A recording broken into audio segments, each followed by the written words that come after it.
มีเมตตาปราณีเอื้ออารีซึ่งกันและกันไว้จะแต่ความสามัคคีกันให้สัมพันธ์กายสัมพันธ์ใจในกระแส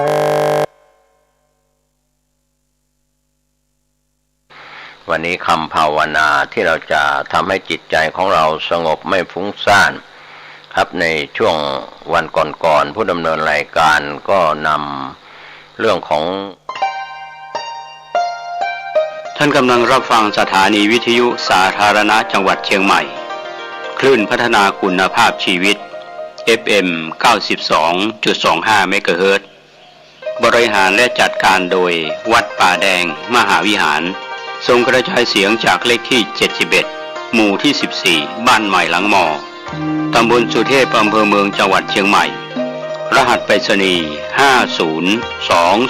50200หมายเลขโทรศัพท์0818815690 0520000636-7ญาติมิตรสหาย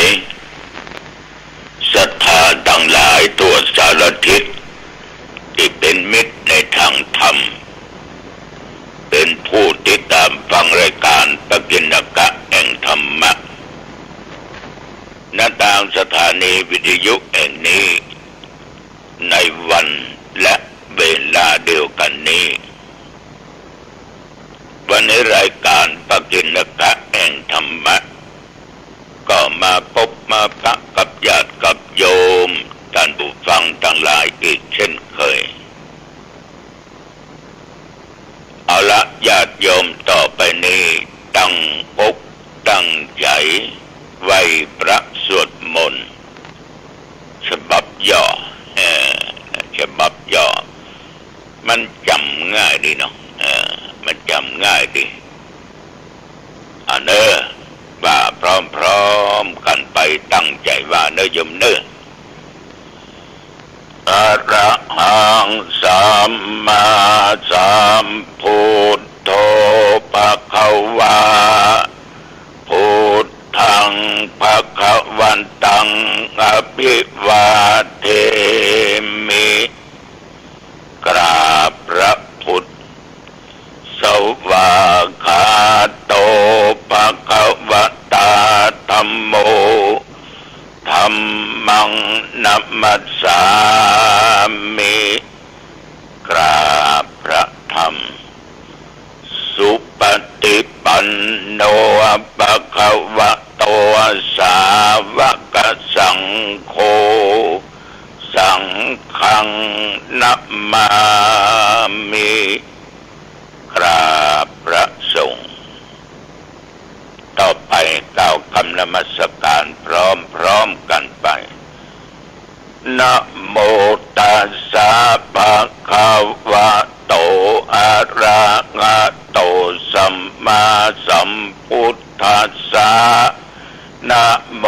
ตัสสะภะคะวะโตอะระหะโต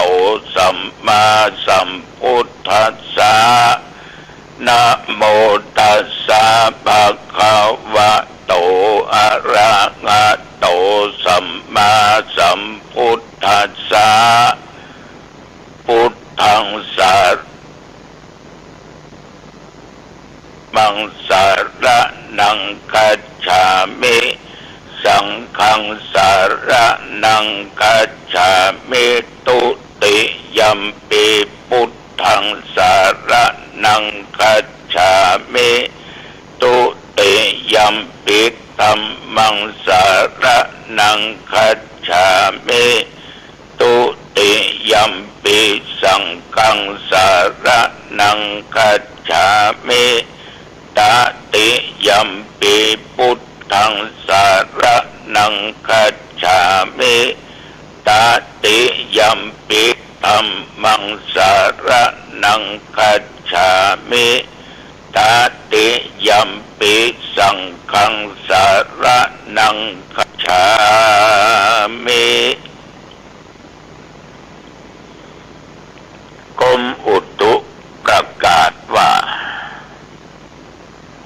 ตั้งแต่เมื่อตะวันวามาจน นี้แถ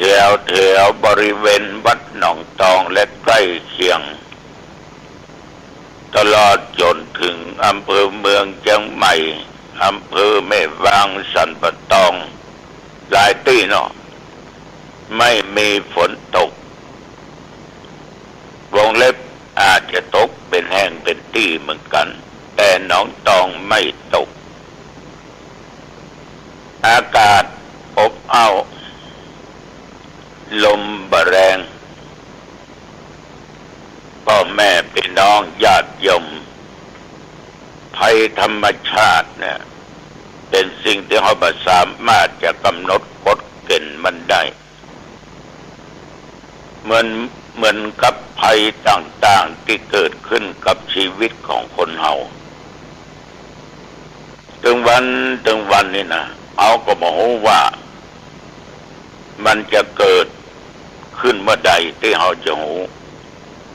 แต่หารู้ไม่ว่ามันเกิดทุกลมหายใจเข้าออกเท่าญาติโยมก็จะเกิดนะมันเกิดอะไรอย่างตุลุงก็ภัยธรรมชาติภัยแห่งความแก่เนี่ยกะภัยแห่งความเจ็บเนี่ยกะโรคภัยเนาะชราติภัยมรณะภัยเนาะความตายเอาก็บอกว่ามันจะเกิดขึ้นกับเอาเมื่อใดแต่ว่ามันเกิดขึ้นทุกขณะนะทุกขณะทุกเวลาแต่วันวานี่ญาติโยมก็ได้มีโอกาสไปเยี่ยมเยือนในฐานะเป็นเพื่อนสหธรรมิกเป็นผู้เจ้าอย่างเดียวกันเจ้าคณะตำบลหนองเกี่ยววัดละโวท่านพระครูเป็นเจ้าคณะตำบลเป็นเจ้าอาวาสวัดละโวก็สบายเฮ้ยคนแก่นี่ก็เข้าคงยาออกคงยาเหมือนกับตู้เจ้านะซีกทางขวาเนี่ยนะเส้นเลือดมันตีบยกหินยกมือก่อมก็สะดวกสบายแต่ว่านี่ไปเยี่ยมกำลังนั่งฉันเข้าพยายามใจมือยกกำจอนตักเข้าตักแกงพอท่านพระครูก็ถือมันยอมการพอดีไปถึงนั้นก็มีญาติโยมในตระกูลใบงิ้วเนาะเพิ่งก็มาเยี่ยมมาใจตุปี้ตุลุงตุอาของเปิ้นญาติโยมทั้งหลายก็ไปก็คือกำลังอกกำลังใจเอานมเอาอย่างทุกสิ่งทุกอย่างไปฝากเปิ้นปัจจัยไปฝากเปิ้นถวายเปิ้นแล้วก็ไม่เต้าปลูกหัวให้กำกำลังใจบอกว่าต้องสู้เพื่อก็ว่าหมอว่าทำกายภาพบำบัดเหมือนกับตุลุงวัดหนองตองนั่นนะอย่าไปยอมการเปิ้นไปห้องยาประสาทหรอกญาติโยมทั้งหลายที่วัดนั่นนะสถาไปถึงหันแล้วเนาะเอาใจจักลอกดูเนาะแต่ว่าใจเตียวถึงวันกิโลไปก็ไปอู้อย่างเปิ้นฟังเปิ้นก็ได้มีกำลังอกกำลังใจภัยแห่งความเจ็บเนี่ยมันจะเกิดได้ทุกขณะทุกเวลาภัยแห่งความตายก็เกิดขึ้นเนี่ยข่าวเลขานุการเจ้าคณะอำเภอเสมิงท่านพระครูอุปถัมภ์กิจจานุกุลเนาะหรือว่าท่านสาธุเจ้าอนุรักษ์รองเจ้าอาวาสวัดงามแมงนะอำเภอเสมิงจังหวัดเชียงใหม่ในญาติโยมเป็นเลขานุการหลงของท่านเจ้าคณะอำเภอเสมิงนะท่านก็ได้ล้มหายตายจากไปแถมเนี่ยภัยแห่งความตายนะญาติโยมมันเกิดขึ้นได้ว่าตุเจ้าว่าคนบ้านว่าจะมีอิทธิพลยิ่งใหญ่ขนาดไหนแต่มีฐานะอย่างใดก็ตามละจะอวดเก่งอย่างใดก็ช่างเถอะ จะยากจะโจรจะมั่งจะมีอย่างใดจะสวยบ่สวยอย่างรอบ่รอเนาะภัยแห่งความตายนี่มันเกิดขึ้นได้ง่ายตัว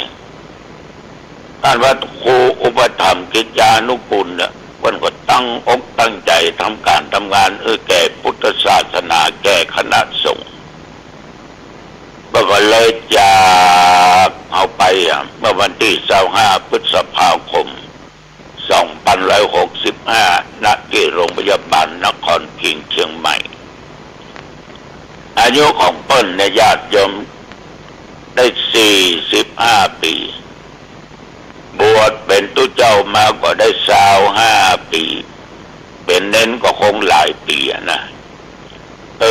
ไปประชุมคณะสงฆ์บ่ได้ก็ป้ากันเนาะอันเปิ้นอยู่ไปประชุมคณะสงฆ์ตะวานี่ปะละเพิ่นก็แจ้งในที่ประชุมโดยก็ลงลายบอกโดยว่าท่านพระครูอุปถัมภ์กิจจานุกูลเนี่ยหรือว่าสาธุเจ้ารักเนี่ยนะรองเจ้าอาวาสวัดงามแมงเลขาเจ้าหน้าอำเภอเสมิงตายละเนี่ยก็ตกอกตกใจพระเดชพระคุณหลวงพ่อพระเทพปริยัติและพระเดชพระคุณหลวงพ่อพระเทพสิงหวราจารย์รองเจ้าคณะจังหวัดเชียงใหม่พร้อมคณะสงฆ์ก็นั่งแผ่กระแสจิตเนาะเอาคุณงามความดีเนี่ยส่งดวงวิญญาณของท่านพระครูอุปถัมภ์กิจจานุกูลไปเกิดไปสู่ทางดีทางสุคติแต่จะถึงนิพพานว่าถึงนิพพานนั้นไผ่สามารถที่จะโหได้เนี่ยโยมคณะตุเจ้านะมันยังบาเวนนะปีนี้เอาเลขาไปหลายตนละเอาเจ้าคณะอำเภอไปแถมรองอำเภอไปแถมเจ้าคณะตำบลแถมเจ้าอาวาสแถมโอ้ตายจะนักมันต้องสวัสดิ์ตัวเจ้าวัดหนองตองไปมาอันนี้มันหลบเก่งอยู่กะมันบ่ถึงเตื้อเนาะมันบ่ถึงคิวมันฉะนั้นญาติโยมภัยแห่งความแก่ภัยแห่งความเจ็บภัยแห่งความตายเนี่ยมันเกิดขึ้นกับทุกคนทุกเพศทุกวัยไปประมาทเลยญาติโยมนะอย่าประมาทคือให้มีสติตัวเจ้าต้องย้ำเรื่องสตินี่ตลอดเนาะให้มีสติควบคุมดูแลจิตใจอย่าได้ตั้งอยู่ในความประมาทมันสร้างแต่กรรมดีเรื่องว่าทั้งกายทั้งวาจาทั้งใจสร้างสิ่งที่ดีๆมันกินมันทานเข้าวัดเข้าวากระทำบุญรักษาศีลศีล8ฟังเทศน์ฟังธรรมเจริญเมตตาภาวนายุบหนอป้องหนออาจจะเข้าพุทธหายใจออกโทมีสติญาติโยมสร้างคุณงามความดีเอาไปตั้งใดเอาตายไปสู่สุคติทางมันเรียบมันเปียงดีเนาะถ้าเป็นทางโลกบ่เป็นหลุมบ่เป็นมงเตะเป็นลาดยางบัดต้อยก็ดีเตะคอนกรีตเนาะหนทางมันง่ายเพราะว่าเอามีบุญหลวงเนาะมันก็ไปทางดีถ้ามีบาปนักกรรมบดีนักมีชีวิตสร้างแต่บาปแต่กรรมอยู่ฮะละไอ้นะมาว่าคนนั้นมัวว่าคนนี้ทำอย่างผิดศีลเนาะมากลัวตัวบทกฎหมายบ้านเมืองยักไปเลยตายแล้วก็ไปทางทุกขติไปทางบดีแหละเป็นหลุมเป็นม่อนเป็นลกปกขับอะไรเนาะญาติโยมมันจะไปทางบดีทางมันมืดมันมีแสงสว่างเนอะอันนี้ตัวเจ้าก็ขอฝากกับญาติกับโยมทั้งหลายแต่ว่านี่ญาติโยมคณะสงฆ์จังหวัดเชียงใหม่ก็ได้จัดมีการประชุมระดับเจ้าคณะอำเภอเลขานุการเจ้าคณะอำเภอ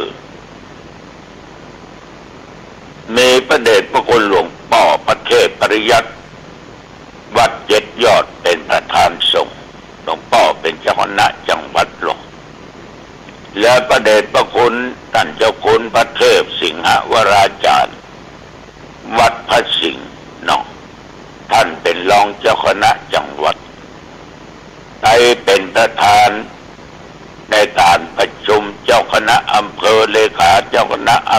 พนักเผยแพร่ภายนอกหมายมีรองท่านผู้ว่าการจังหวัดเชียงใหม่แล้วก็มีสำนักพุทธสำนักวัฒนธรรมโอ้แต่ว่าได้ได้จากันหลายอย่างหลายประการกับญาติโยมก็ไปประชุมน้าอ้องประชุมคุณแม่สนองแตงอ่อนวัดเจ็ดยอดนะเอาแม่เป็นสร้างศาลาถวายที่วัดเจ็ดยอดก็มีประโยชน์นักเน้อศรัทธาญาติโยมทั้งหลายมีประโยชน์นักในที่ประชุมนั่นญาติโยมทางผู้ว่าการจังหวัดเชียงใหม่โดยท่านรองได้มามาจาขอความร่วมมือจากพระสงฆ์องค์เจ้าทั่วจังหวัดเชียงใหม่เนี่ยนะและขอความร่วมมือจากศรัทธาประชาชนผู้มีอันจะกินคำว่ามีอันจะกินก็คือพร้อมแล้วเนาะมันทุกยากอับจนละอันที่มันทุกถึงวันเพราะมันหมอจะปอบ่ได้หรอกมีล้านก็ได้20 ล้านเนี่ยมี20 ล้านก็ได้100 ล้านมี100 ล้านก็ได้หลายร้อยล้านหลายพันล้านเมื่อคนบางคนมีเมียแล้วก็ได้5 คนมี2 คนก็ได้3 คนญาติโยมมีผัวแล้วก็ได้2 ผัว3 ผัวอย่างเนาะอันนั้นว่ากันนะเป็นสิทธิของญาติของโยมคือโครงการเนี้ยญาติโยม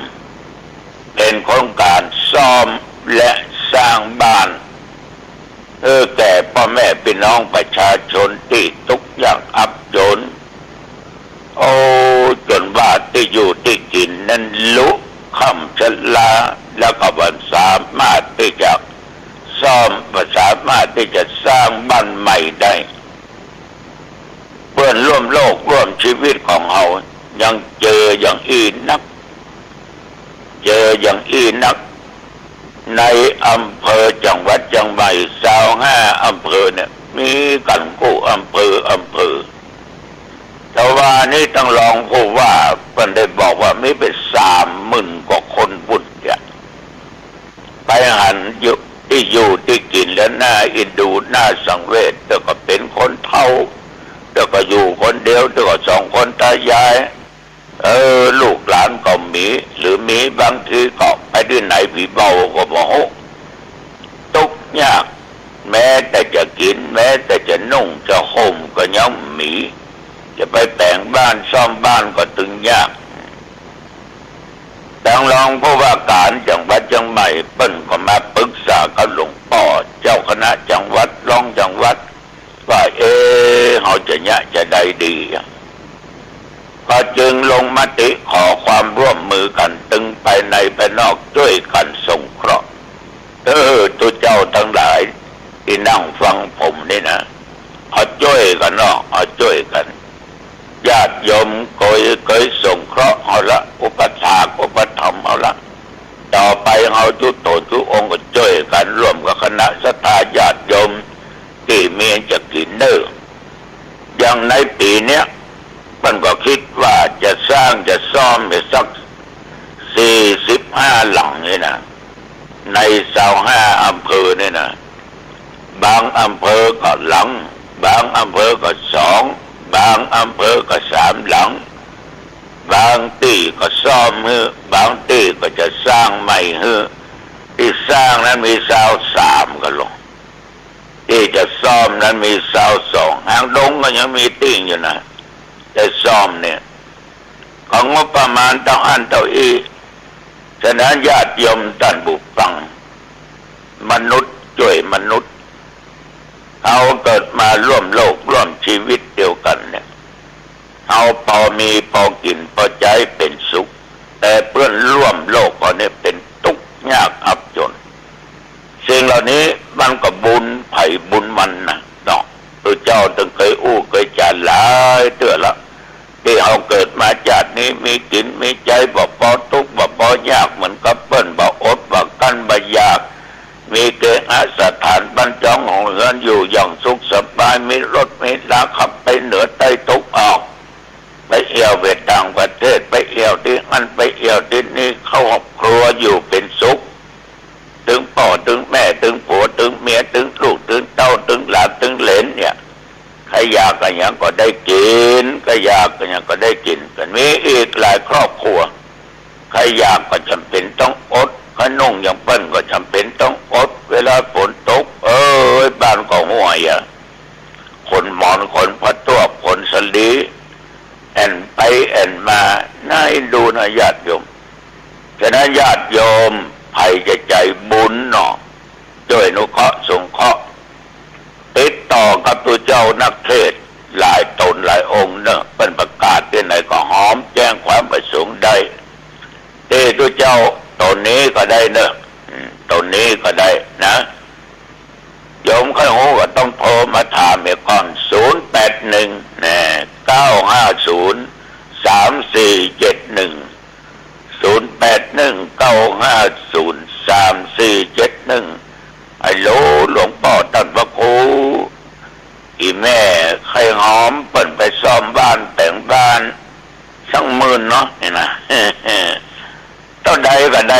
ตัวเจ้าว่าไปได้ตามเจตนาของศรัทธาญาติโยม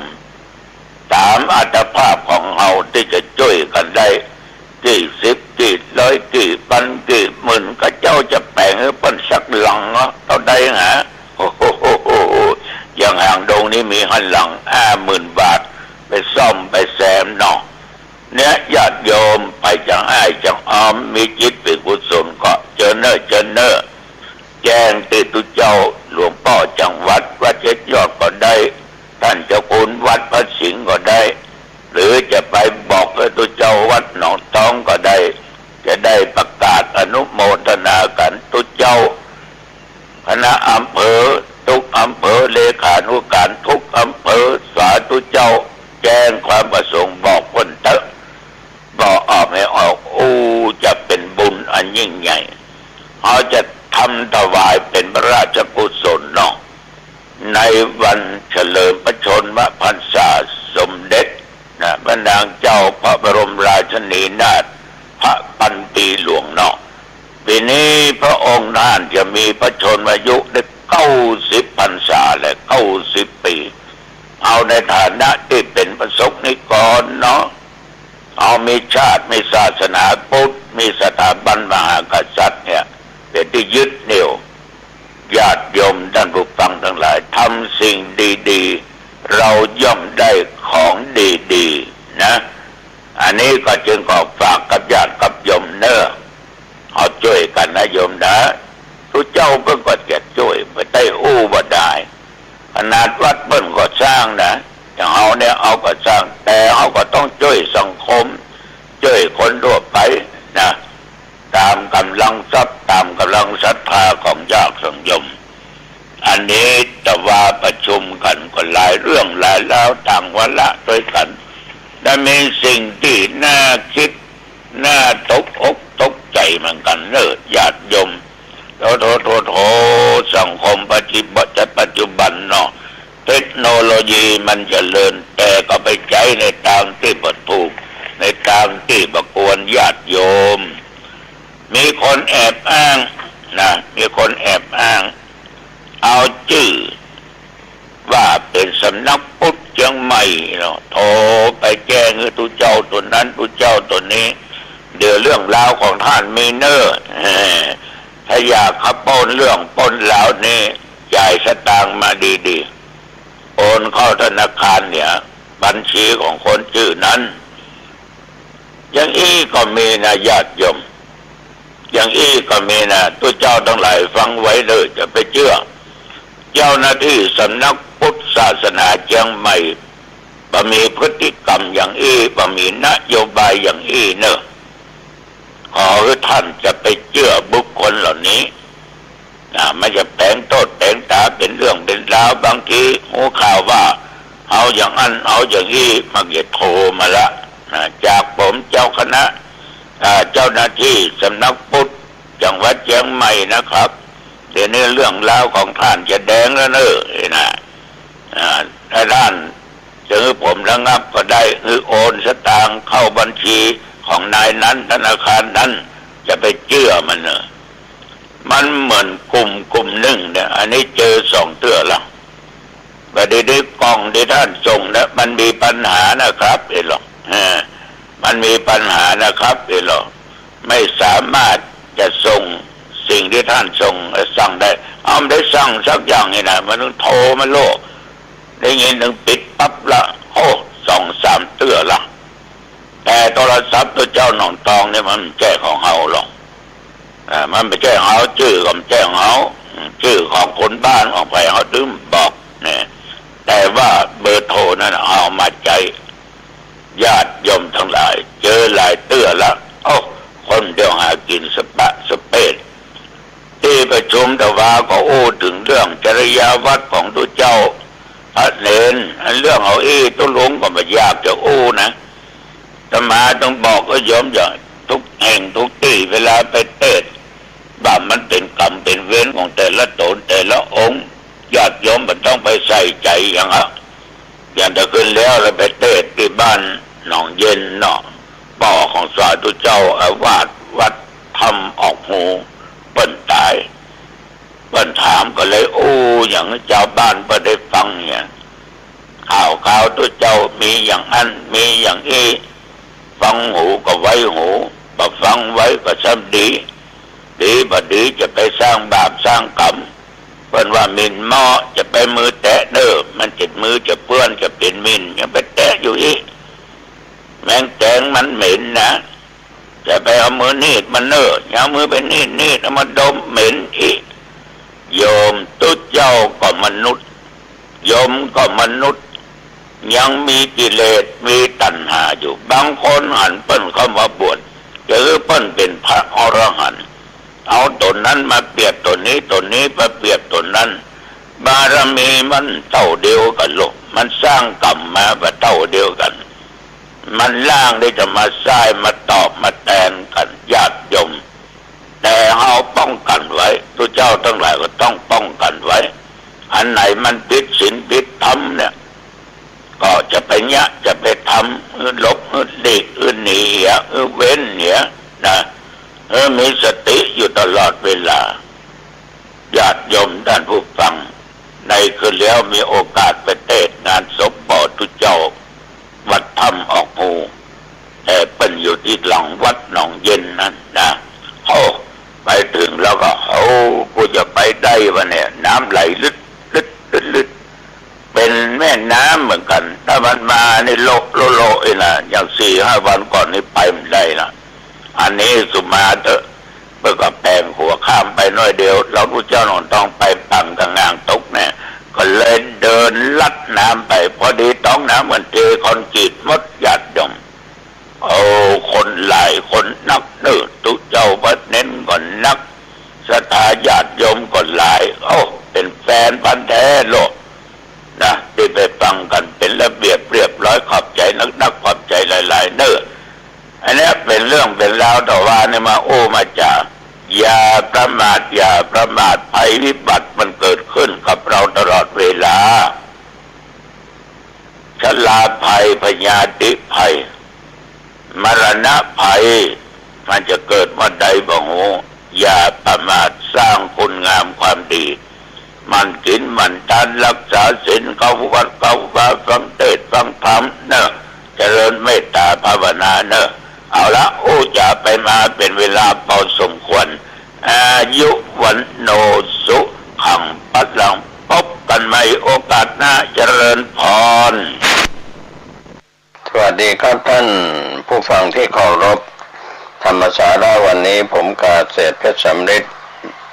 ผู้นำเชิญชวนท่านได้ร่วมคิดร่วมพิจารณากันทั้งคนไทยและชาวต่างชาติที่ฟังภาษาไทยเข้าใจนะครับเราก็มาร่วมกันคิดร่วมกันพิจารณาในหลักธรรมคำสอนที่มีอยู่วันนี้มีเรื่องเล่าที่ผู้ดำเนินรายการได้นำข้อมูลที่มีการโพสต์ไว้ในเมืองเหนือบ้านเฮากำบะเก่าเล่าก็เป็นเรื่องราวที่เกี่ยวข้องกับปริศนาธรรมที่เกิดขึ้นแล้วในยุคนี้ก็เป็นปริศนาธรรมที่เตือนจิตเตือนใจทั้งคนไทยและชาวโลกว่ามีอะไรเกิดขึ้นในยุค 2,500 กว่าปีหรือยุค2,000 เศษของคริสตศักราชก็ตามก็เป็นเรื่องราวที่เรียกว่าปริศนาธรรมนี้ บ่งบอกถึงเหตุการณ์ของผู้คนต่างๆที่เป็นเรื่องของความประพฤติในสังคมประเทศไทยสังคม209ประเทศที่บ่งบอกไว้เราจะเชื่อถือหรือไม่ได้เชื่อถือจะเชื่อตามพุทธศาสตร์จะเชื่อตามวิทยาศาสตร์หรือจะเชื่อในเรื่องราวใดๆก็อยู่ในดุลพินิจของท่านปริศนาธรรมที่ปรากฏอยู่มีเรื่องราวเป็นข้อแรกทองแท่งจะไร้ค่าก็มีความหมายว่าพระธรรมคำสั่งสอนขององค์สมเด็จพระสัมมาสัมพุทธเจ้าก็จะมีคนสนใจศึกษาเล่าเรียนน้อยผู้คนก็จะไม่เห็นคุณค่าของพระสงฆ์สามเณรรวมไปถึงฆราวาสก็ช่วยกันบิดเบือนคำสอนในทางพระพุทธศาสนาถ้าในภาพรวมก็คือพระสงฆ์สามเณรฆราวาสที่เป็นชาวพุทธก็เบือนหน้าหนีจากการปฏิบัติตามคำสั่งคำสอนของพระพุทธเจ้าและศึกษาเล่าเรียนก็มุ่งไปศึกษาเล่าเรียนฝ่ายทางโลกจะเป็นส่วนใหญ่ก็เป็นอันว่าสวนทางในการที่คนในอยากออกคนนอกอยากเข้าผู้คนที่เป็นชาวบ้านก็ไม่นิยมเข้าวัดฟังเทศน์ฟังธรรมเห็นวัดเป็นสถานที่ไม่น่ายินดีไม่น่าอภิรมย์เข้าวัดไปเพื่อไปท่องเที่ยวเท่านั้นแต่ไม่เห็นเนื้อแท้ของทองคำคือพระรัตนตรัยพระพุทธพระธรรมพระสงฆ์นี่แหละทองแท่งจะไร้ค่านะครับเป็นข้อแรกที่เข้าวัดไม่ถูกวัดเรียกว่าไปวัดต่างๆหรือสำนักสงฆ์ต่างๆเพื่อไปท่องเที่ยวชมความสวยงามชมความเรียกว่าเป็นเรื่องของประวัติศาสตร์บ้างเป็นเรื่องของทัศนศึกษาบ้างส่วนข้อที่สองนั้นพระปฏิมาเป็นกากปูนพระปฏิมาก็คือพระพุทธรูปเนี่ยเป็นกากปูนก็มีความหมายเป็นปริศนาธรรมว่าต่อไปผู้คนก็จะมองว่าเป็นเพียงรูปเรียกว่าเป็นรูปพระพุทธรูปที่ปั้นไว้ด้วยปูนด้วยดินด้วยปูนด้วยดินอะไรต่างๆก็เป็นเพียงรูปเคารพเป็นตัวแทนของพระพุทธเจ้าเป็นเพียงอิฐเป็นเพียงหินเป็นเพียงดินเป็นเพียงปูนก็เป็นของประดับเริ่มไม่เคารพพระพุทธรูปเริ่มเสื่อมศรัทธาในทางพระพุทธศาสนามากขึ้นกับมองว่าเป็นแค่วัตถุเป็นแค่สิ่งของนะครับท่านผู้ฟังนี่แหละคนเราไปตามเมืองประวัติศาสตร์ก็จะเห็นพระพุทธรูปที่เป็นการปั้นด้วยปูนด้วยดินหรือสกัดเป็นมาจากหินเป็นพระพุทธรูปโดยเฉพาะพระพุทธรูปที่ปั้นจากปูนหรือปั้นจากดินก็จะเป็นเพียงคำว่ากากปูนไม่เคารพมองแค่เพียงเป็นอิฐหินดินปูนเป็นของประดับไม่เคารพพระพุทธรูปก็มีตัวอย่างชาวต่างชาติที่ขาดความเคารพที่ไม่ใช่พุทธศาสนาก็ขาดความเคารพสำหรับพี่น้องชาวพุทธนั้นไปที่ไหนเห็นพระพุทธรูปที่ปั้นด้วยอิฐหินดินปูนก็ยังแสดงความเคารพกราบไหว้ก็ถือว่าใจของท่านเข้าถึงพระรัตนตรัยพระพุทธพระธรรมพระสงฆ์เป็นสรณะแต่ปริศนาธรรมข้อนี้ก็คือพระปฏิมาจะเป็นกากปูนคนมองว่าเป็นเพียงรูปเหมือนพระพุทธเจ้าคนไทยก็พระพุทธรูปก็เหมือนคนไทยพระพุทธรูปจีนก็เหมือนคล้ายๆคนจีนคนปั้นนะตามช่างปั้นอินเดียก็พระพุทธรูปเหมือนคนอินเดียญี่ปุ่นก็เหมือนพระพุทธรูปญี่ปุ่นก็เหมือนคล้ายๆคนญี่ปุ่นพักไปตามช่างปั้นจินตนาการดังนั้นวันนี้อิฐหินดินปูนที่เป็น พระพุทธรูปนั้นก็จะขาดความเคารพจะขาดความสักการะบูชานะครับเป็นปริศนาธรรมข้อที่สองส่วนปริศนาธรรมข้อที่สามกรากเกลื่อนเป็นโรคผิวหนังชนิดหนึ่งก็จะเพิ่มพูนความหมายนี้ก็อาจจะเป็นข้อเปรียบเทียบอุปมาโรคผิวหนังที่เกิดขึ้นจากความไม่สะอาดสกปรกใส่เสื้อผ้าที่ไม่สะอาดร่างกายผิวพรรณที่ปล่อยให้เหงื่อใครสกปรกไม่ทำความสะอาดก็กลายเป็นโรคผิวหนังที่เราเรียกว่ากรากเกลื่อนอันนี้ก็ข้ออุปมาก็เหมือนความชั่วความเร็วความทรามของผู้คนและการที่ผู้คนทั้งหลายนั้นมีความเห็นผิดเรียกว่ามิจฉาทิฏฐิเห็นไม่เชื่อบุญไม่เชื่อบาปไม่เชื่อนรกไม่เชื่อสวรรค์ไม่เชื่อในบุญคุณของพ่อแม่ไม่เชื่อว่าโลกนี้มีจริงโลกหน้ามีจริงอะไรต่างๆความชั่วที่เป็นมิจฉาทิฏฐิเหล่านี้ถือว่าเป็นความชั่วเลวทรามของผู้คนบนโลกใบนี้เรียกว่ามิจฉาทิฏฐิที่มีความเห็นผิดแล้วก็จะเริ่มลุกรามทำให้คนที่เป็นสัมมาทิฏฐิเชื่อว่าพระพุทธเจ้ามีจริงพระธรรมมีจริงพระสงฆ์มีจริงโลกนี้มีจริงนรกมีจริงสวรรค์มีจริงคุณพ่อคุณแม่มีจริงกรรมที่ทำดีให้ผลเป็นความสุขความเจริญมีจริงกรรมที่ทำในเรื่องของการทำความชั่วก็ให้ผลเป็นความทุกข์ความเดือดร้อนจริงจึกเป็นสัมมาทิฏฐิอย่างนี้ก็จะลดน้อยไปคนที่เป็นมิจฉาทิฏฐิก็จะลามปามมากขึ้นแผ่ขยายมากขึ้นก็เรียกว่ามีความหยาบมีความกระด้างก็คงเข้าข่ายกันแล้วนะครับพวกมิจฉาทิฏฐิทั้งหลายเข้าไปรังแกพระคุณเจ้าอยู่ตามวัดวาอารามต่างๆเข้าไปจับผิดจับถูกอะไรกันก็ว่ากันไปเป็นข่าวทั้งพี่น้องสื่อมวลชนที่เป็นมิจฉาทิฏฐิก็ยังมีอยู่หลงว่าตนเองเป็นสื่อมวลชนจะนำเสนออะไรก็ได้ถูกผิดเรายังไม่ได้สอบสวนทวนความดังนั้นแม้แต่เจ้าหน้าที่ของรัฐอย่างเช่นเจ้าหน้าที่ตำรวจจะเข้าไปจับกุมอะไรก็จะต้องมีหมายเรียกหมายศาลหมายค้นอะไรต่างๆบางท่านที่หัวใสไม่มีมันสมองไม่มีความคิดก็นำสื่อเข้าไปตีข่าวไร้สดอะไรต่างๆเรียกว่าเป็นการไปเที่ยวเปิดเผยความชั่วความเลวของคนอื่นแต่ความชั่วความเลวของตนเองไม่ดูมองคนอื่นผิดไปหมดก็กลายเป็นว่าตนเองคิดถูกคนอื่นทำผิดอะไรอย่างนี้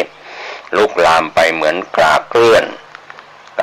นั้นเป็นโรคผิวหนังของคนที่สกปรกร่างกายสกปรกก็เป็นโรคผิวหนังกรากเกลื่อนโดยข้อเปรียบเทียบนี้ก็เหมือนคนที่จะเป็นคนที่มีความเห็นผิดมากขึ้นนะครับไม่เชื่อในคุณพระพุทธพระธรรมพระสงฆ์แล้วอย่าลืมว่าความลับไม่มีในโลกตัวท่านที่เข้าไปบุกในวัดไปลุกลามพระสงฆ์องค์เจ้าพระภิกษุสามเณรผู้ทรงศีลทรงธรรมท่านอาจจะอยู่เบื้องหลังของศาสนิกในต่างศาสนาถูกท่านเข้าไปทำลายด้วยเรื่องของนารีพิฆาตบ้างด้วยเรื่องของการใช้ทรัพย์สินเงินทองเป็นองค์การบังหน้าจ้างวานท่านจะเป็นศาสนิกในศาสนาใดก็ตามอย่ามีแผนชั่วร้ายด้วยความสกปรกนะครับไม่สะอาดความสะอาดของคนนั้นอยู่ที่การสันเลขาดกายวาจาและจิตใจให้สะอาดวันนี้ความไม่สะอาดทางกายก็เกิดขึ้นย่ำยีพระสงฆ์ผู้ทรงศีลส่วนพระสงฆ์ที่ทำผิดนั้นท่านก็จะถูกสังคมเรียกว่าบอยคอตเหมือนคุณของทะเลมีอยู่ข้อหนึ่งว่าสิ่งที่เป็นขยะเป็นมลทินเมื่อตกไปในทะเลก็จะถูกคลื่นนั้นซัดขึ้นฝั่งเหมือนกันกับบุคคลในศาสนาจะเป็นบรรพชิตคือพระภิกษุสามเณรหรือฆราวาสอุบาสกบัติกาก็จะถูกคลื่นของสังคมเรียกว่าซัดขึ้นฝั่งก็หาคนคบค้าสมาคมไม่ได้ดังนั้นวันนี้ ก็เป็นเรื่องราวที่เราเห็นกันเป็นเรื่องชาชินเริ่มจะชาชินประเภทกลากเกลื่อนคนที่ไม่สะอาดกายด้วยข้อประมาทก็คือลุกลามเบียดเบียนด้วยอำนาจของความหลงผิดเข้าใจผิดในต่างศาสนาที่แทรกซึมหรืออยู่เบื้องหลังท่านนะครับองค์การต่างๆที่หวังจะทำลายพระพุทธศาสนาวันนี้คนที่เป็นมิจฉาทิฏฐิที่อยู่ในพุทธศาสนาก็มีอยู่นอกพระพุทธศาสนาก็มีอยู่เพราะฉะนั้นก็ใช้แผนกลยุทธ์ต่างๆไม่ว่าจะใช้เรื่องของนารีพิฆาตพระสงฆ์องค์เจ้าหรือใช้เรื่องราวต่างๆที่เกี่ยวกับบ่อนทำลายพระคุณเจ้าที่เป็นผู้ทรงศีลทรงธรรมก็เป็นอุทาหรณ์เตือนใจว่ากลากเกลื่อนจะเพิ่มพูนก็คือคนชั่วคนเลวคนจามในสังคมที่เป็นคนมิจฉาทิฏฐิก็จะมีมากขึ้นเรียกว่ามีจนเต็มสังคมก็จะฟอนเฟ้ไปด้วยคนเลวคนชั่วอะไรอย่างนี้แต่ทางตรงกันข้ามคนดีมีศีลมีธรรมอยู่ในศีลในธรรมพระภิกษุสามเณรที่ทรงศีลทรงธรรมก็ยังมีปริมาณมากแต่ก็จะถูกอารัชชีทั้งหลายที่ไม่มียางอายเข้าเบียดเบียนส่วนข้อที่สี่ปริศนาธรรมพระพิรุณจะซบเซาคือฝนเนี่ยโดยธรรมชาติจะตกต้องตามฤดูกาลฤดูฝนก็จะตกตามลมพายุฝนฟ้าคะนองไปตามปกติของฤดูฝนพระพิรุณนั้นก็คือฝนนั้นถ้าได้ข้อเปรียบเทียบก็เหมือนจิตใจของคนเราเนี่ยคนในสังคมในโลกปัจจุบันจะน้ำใจก็จะแรงน้ำใจจะเหือดแห้งมากขึ้นมีแต่ความเห็นแก่ตัวมากขึ้นก็ด้วยข้อเปรียบเทียบว่าฟ้าฝนก็จะแห้งก็คือฝนไม่ตกต้องตามฤดูกาลนั่นแหละครับคือคนที่แรงน้ำใจไม่แบ่งอะไรกันกินไม่แบ่งอะไรกันใช้ของกินของใช้หรือน้ำใจเข้าไปในชายคาของคนบ้านใดก็อาจจะแรงน้ำใจไม่เรียกไม่แบ่งของกินของใช้ให้แรงน้ำใจคำว่าแรงน้ำใจก็เหมือนพิรุณคือฝนฟ้าที่ซบเซาก็คือไม่ตกตามฤดูกาลตกน้อยมีน้ำใจแห้งแล้งคำว่าฝนตกน้อยก็อากาศก็ร้อนฝุ่นละอองก็เยอะหมอกควันก็เยอะอะไรทำนองนั้นด้วยข้อเปรียบเทียบว่าพระพิรุณจะซบเซาก็หมายถึงเป็นข้อเปรียบเทียบด้วยจิตใจของผู้คนในสังคมเราเนี่ยเห็นแก่ตัวกันมากขึ้นเห็นแก่ได้กันมากขึ้นก็เรียกว่าเป็นข้อเปรียบเทียบในปริศนาข้อ4ว่าพระพิรุณจะซบเซาก็เป็นสะท้อนสังคมให้เห็นว่าคนจะเห็นแก่ตัวมากขึ้นเอารัดเอาเปรียบกันมากขึ้นข้อที่4ผ้าเหลืองจะโดนย่ำก็หมายถึงพูดถึงพระภิกษุสามเณรผู้ทรงศีลทรงธรรมที่อยู่ตามวัดวารามต่างๆทั้งคณะสงฆ์ในประเทศไทยหรือคณะสงฆ์นานาชาติที่อยู่ในต่างประเทศก็ตามจะโดนย่ำยีก็มีข้อเปรียบเทียบให้เห็นว่าผู้คนจะไม่กลัวบาปกันแล้วไม่กลัวกรรมชั่วกันแล้วเมามันกับการติเตียนดูหมิ่นดูแคลนพระสงฆ์องค์เจ้าพระสงฆ์สามเณรก็ไม่ตั้งอยู่ในศีลในธรรมอีกเช่นเดียวกันก็ไม่เมื่อไม่ตั้งอยู่ในศีลในธรรมก็ไม่มีคนเคารพไม่มีคนนับถือไม่มีคนรักไม่มีคนนิยมก็เรียกว่าถ้าเป็นพระภิกษุสามเณรก็นุ่งห่มผ้ากาสาวพัสผ้าเหลืองใช้ผ้าเหลืองนั้นแสวงหาลาภสักการะตำแหน่งยศถาบรรดาศักดิ์จะหาผู้ที่มีศีลธรรมก็เหลือน้อยเต็มทีก็ทำให้คฤหัสถ์ผู้ครองเรือนนั้นเหยียบย่ำไม่เคารพนับถือพระสงฆ์องค์เจ้าหรือพระภิกษุสามเณรเมื่อไม่ตั้งอยู่ในศีลในธรรมก็ชาวบ้านก็ย่ำยีเหยียดหยามนะครับเป็นข้อที่5ในปริศนาธรรมส่วนข้อที่6ตะกรวดดำจะเป็นเจ้าตะกรวดนั้นก็เป็นตระกูลของคล้ายๆอย่างเหี้ยเนี่ยครับเป็นตะกรวดเป็นสัตว์เลื้อยคลานชนิดหนึ่งก็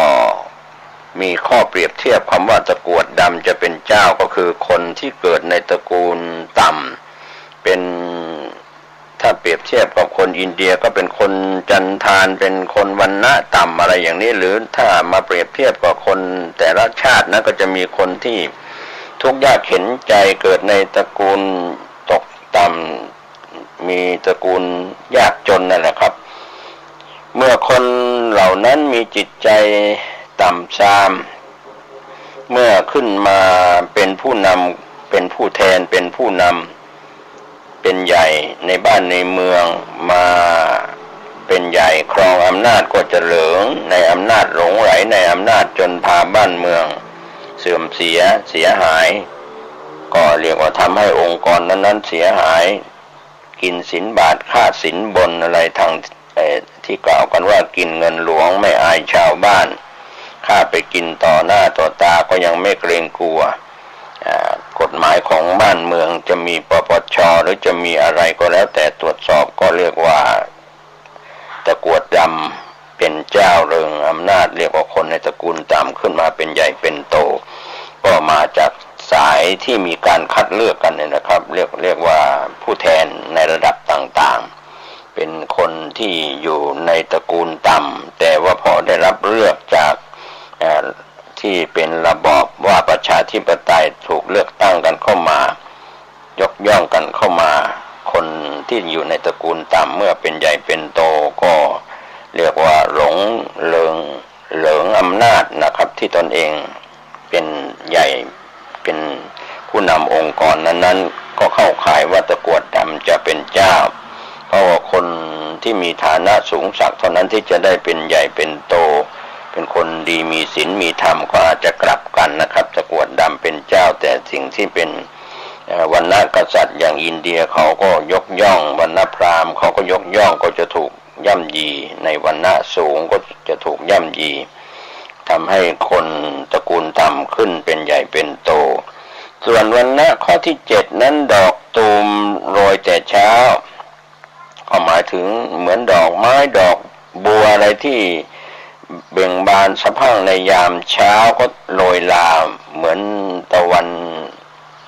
บ่ายตะวันตกพบเย็นพบค่ำอะไรต่างๆโรยลาก็พูดถึงเปรียบเทียบด้วยเด็กผู้หญิงที่เริ่มมีคู่ครองกันตั้งแต่อายุยังน้อยยังไม่โตเป็นสาวเต็มที่ก็เที่ยวหาคู่นอนปฐมก็ยังไม่เต่งตึงก็เรียกว่า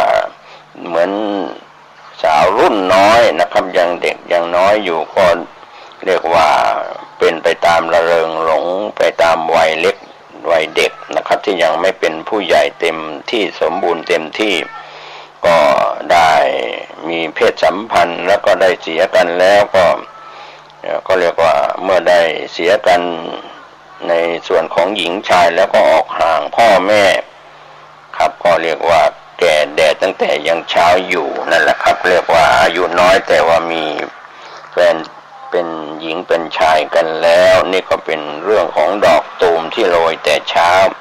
ไม่เป็นไปตามวัยนะครับส่วนปริศนาธรรมข้อที่8หมาหัวเน่าเพิ่งจะตอมก็มีความหมายปริศนาข้อนี้คนไม่ดีในสังคมคนในระคุณคนชั่วแต่สังคมก็จะยกย่องคนไม่ดีคนในระคุณคนชั่วเหล่านั้นชื่นชมยกย่องสรรเสริญกันเชื่อคำพูดคำเท็จที่เขาพูดเขากล่าวเขาปราศัยของคนเหล่านั้นดุจผึ้งนะครับโดยปกติผึ้งนั้นจะตอมกลิ่นพมรดอกเกสรดอกไม้ที่หอมๆแต่ว่าผึ้งนี้จะไปตอมหมาหัวเน่าก็คือจะไปยกย่องชมเชยคนไม่ดีคนเนรคุณคนชั่วที่มีอยู่ในสังคมแล้วก็เป็นปริศนาธรรมข้อที่8ปริศนาธรรมข้อที่9บุปผาคือดอกไม้จะเป็นหมันก็เหมือนด้วยข้อเปรียบเทียบคนดีนั้นผู้คนก็จะพากันด่าสาดเสียเทเสียไม่ยกย่องจนแทบจะแทรกแผ่นดินหนีนะครับคนดีๆหนีเข้าป่าอะไรทำนองนั้นกับคนดีถูกด่าทำความดีกับถูกมองว่า ำดีเท่าไหร่ก็ไม่เห็นความดีนะครับคนดีถูกด่าแล้วไปยกย่องชมเชยคนมีอำนาจคนมีเงินทองว่าเป็นคนที่น่ายกย่องก็เข้าข่ายปริศนาธรรมข้อที่9ว่าบุปผาจะเป็นหมันคือดอกไม้ควรจะหอมคนดีควรจะถูกยกย่องชมเชยก็จะถูกเหยียบย่ำติเตียนปริศนาธรรมข้อที่10คืนและวันจะสั้นเข้าก็หมายถึงว่าผู้คนก็จะเพลิดเพลินไปกับการเสพสิ่งบันเทิงกินเที่ยวช้อปปิ้งเล่นโซเชียลกันจนเวลาในแต่ละวันผ่านไปจนไม่รู้ว่าเป็นกลางวันกลางคืนเรียกว่าไม่รู้วันไม่รู้คืน24ชั่วโมงก็หมดไปอย่างรวดเร็ว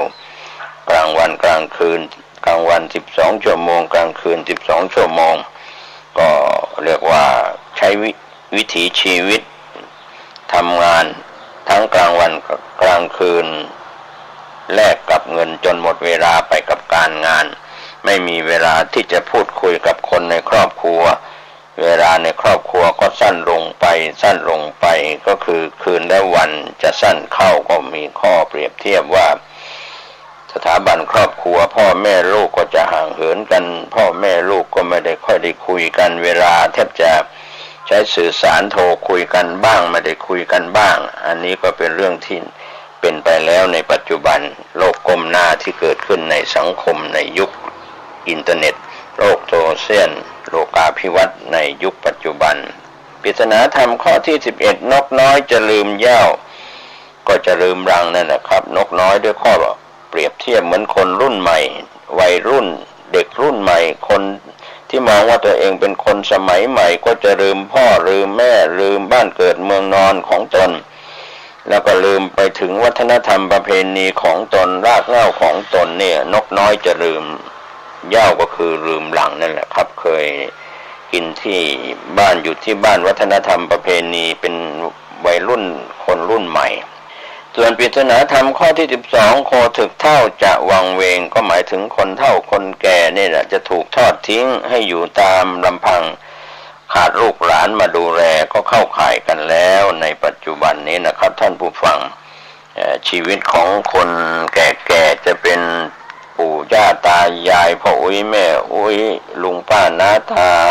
น้าอาคนเฒ่าคนแก่ผู้สูงอายุก็ทางสงเคราะห์คนชรารับไปเลี้ยงบ้างเอาไปดูแลลูกหลานหายไปไหนไม่มีลูกหลานเข้ามาดูแลสิ่งเหล่านี้หลายคนหลายท่านก็ยอมรับความจริงที่เกิดขึ้นในปริศนาธรรมเหล่านี้เราอาจจะมาทบทวนให้เราได้เข้าใจว่านักปราชญ์ราชบัณฑิตในยุคอดีตท่านผูกปริศนาธรรมว่าเกิดขึ้นแล้วในยุคนี้เป็นเช่นไรเป็นการสรุปประมวลทำความเข้าใจกับท่านผู้ฟังผู้มีสติปัญญาดีอยู่แล้วทองแท่งจะไร้ค่าพระปฏิมาจะเป็นกากปูนกากเกลื่อนจะเพิ่มพูนพระพิรุณจะซบเซาพระเหลืองจะโดนย่ำตะกรวดดำจะเป็นเจ้าดอกตูมโรยแต่เช้าหมาหัวเน่าพึ่งจะตอมบุปผาจะเป็นหมันคืนและวันจะสั้นเข้านกน้อยจะลืมเหย้าโคถึกเฒ่าจะวังเวงก็เป็นปริศนาธรรมในสิ่งที่บัณฑิตได้ผูกไว้จากยุคอดีตก็เป็นจริงในยุคปัจจุบันก็หวังว่าเราคงจะได้นำโบราณอาจารย์บัณฑิตที่ผูกปริศนาธรรมไว้มากมายที่เราหลายคนหลายท่านที่เป็นผู้ฉลาดก็จะใช้ปริศนาธรรมเป็น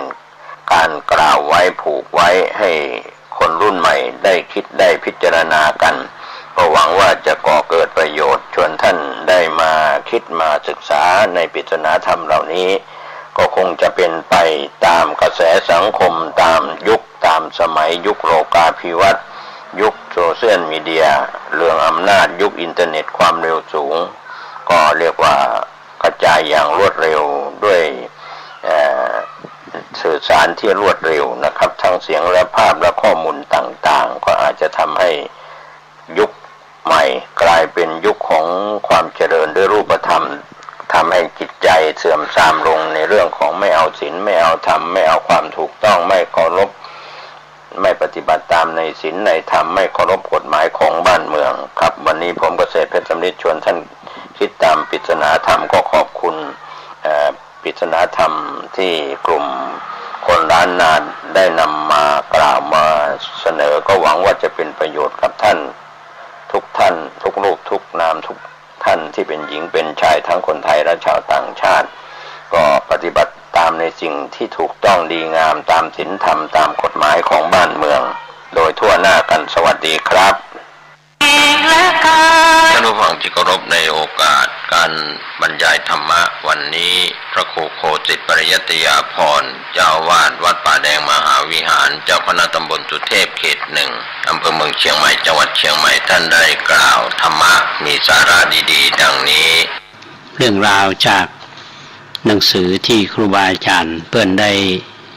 เขียนเอาไว้แล้วก็นำมาเล่าสู่ท่านทั้งหลายได้ฟังเพื่อที่จะเป็นการกระตุ้นเตือนถึงอดีตในความทรงจ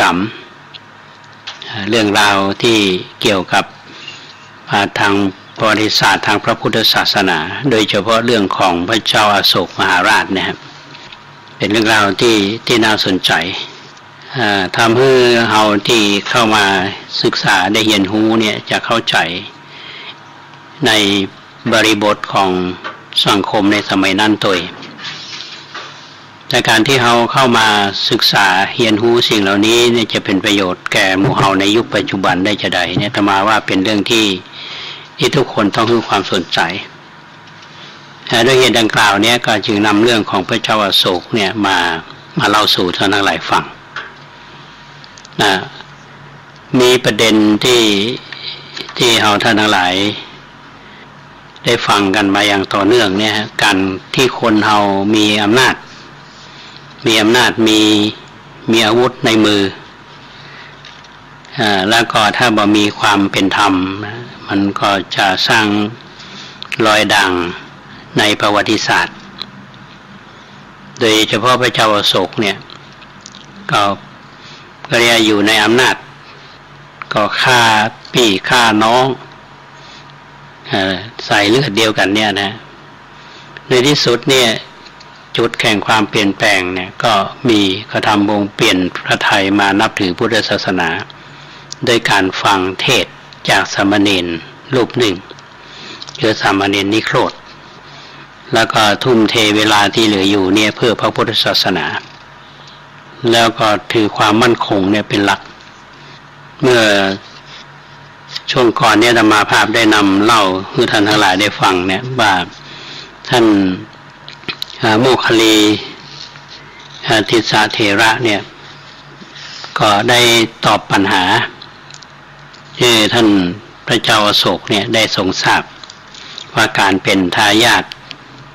ของพระศาสนาเนี่ยจริงๆแล้วคืออะไรอย่างการที่ได้สร้างถาวรวัตถุมากมายเนี่ยเป็นศาสนาทายาทที่แท้จริงแล้วหรือไม่ก็มีคำตอบว่าอันนั้นก็เป็นส่วนหนึ่งแต่ถ้าหากว่าจะให้ลูกให้หลานเข้ามาบวชเนี่ยถือว่าเป็นการสืบศาสนาทายาทในทางพระพุทธศาสนาชัดเจนคือว่าตอนที่แล้วเนี่ยพระองค์ท่านได้ก็มีแนวโน้มว่าจะให้ท่านพระราชกุมารที่พระนามว่ามหินทะเนี่ยผู้เป็นพระราชโอรสของพระองค์เนี่ยได้เข้ามาบวชในทางพระพุทธศาสนาแล้วก็มีลูกสาวท่านนี้คือพระนางสังฆมิตาคือให้บวชเนาะการจะบวชนี่คนที่มีพูดง่ายก็คือที่มีพันธะคือมีพระสวามีแล้วเนี่ยพระนางสังฆมิตานี้มีพระสวามีนามว่าอาคิพรหมแต่ว่าปรากฏว่าอาคิพรหมนี้ก็ได้ผนวดพร้อมกับพระติสสกุมารผู้เป็นอุปราช